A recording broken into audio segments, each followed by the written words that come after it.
Hello, friends. This is Dave Hurwitz, Executive Editor at ClassicsToday.com, here with Dave's Faves. And today we are going to be talking about, are you ready?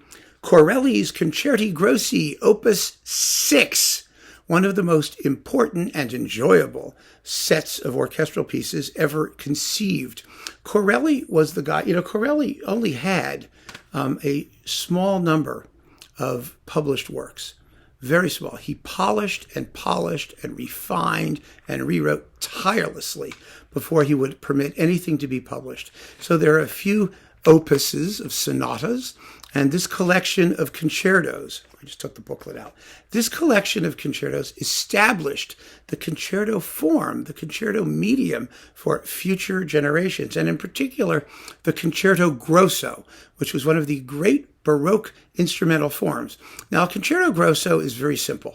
Concerto means piece for soloists with orchestra. It means to strive together in Italian. So it's, it means a cooperative endeavor of multiple entities. And grosso just means big.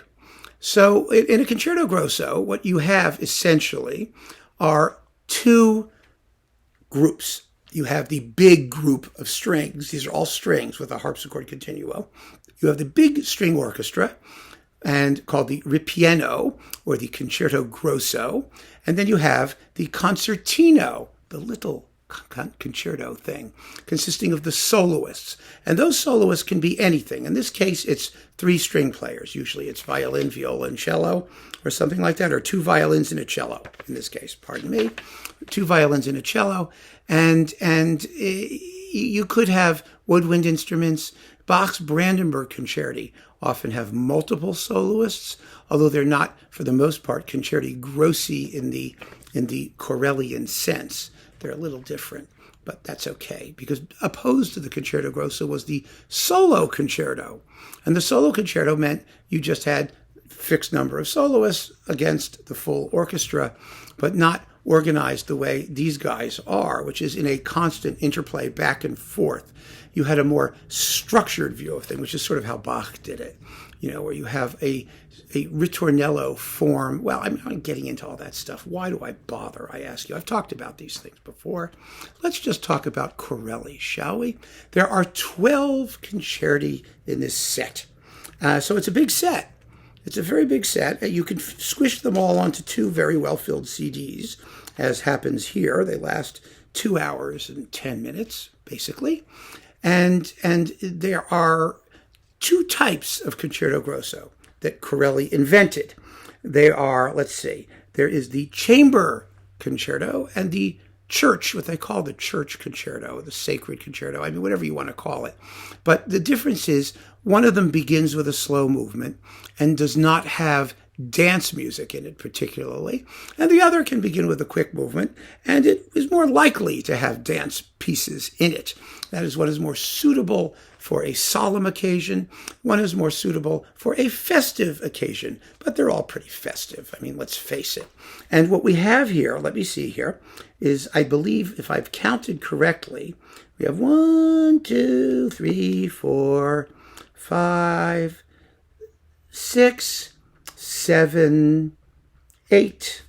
It's like 8 sort of church or slower concertos, beginning with a slow movement, a beautiful slow movement, and 4 of the zippier opening movement. Because after that, anything can happen. Most of these have, 1, 2, 3, 4, 1, 2, 3, 4, 5, 1, 2, 3, 1, 2, 3, 4, 5, 4 or 5, 3, 4 or 5 movements.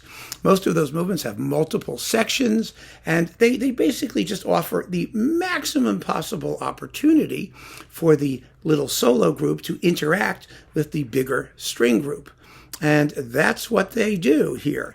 Now, the key to a good performance, I think, of these Concerti Grossi, which have such beautiful melodies. And, there's a famous one I forgot to tell you. I have to tell you, there's the Christmas Concerto, which is sort of at the end here. Wait a minute, let me find it. Which one is it here? Oh, there we go. It's number 8 in G minor, made for Christmas. It's called that because it ends with a pastoral.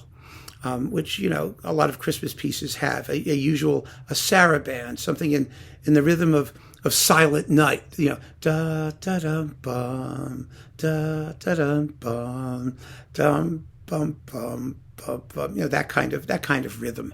It's a beautiful, beautiful pastoral theme, which represents, shepherds in the manger and all of that stuff. That's what makes it Christmassy.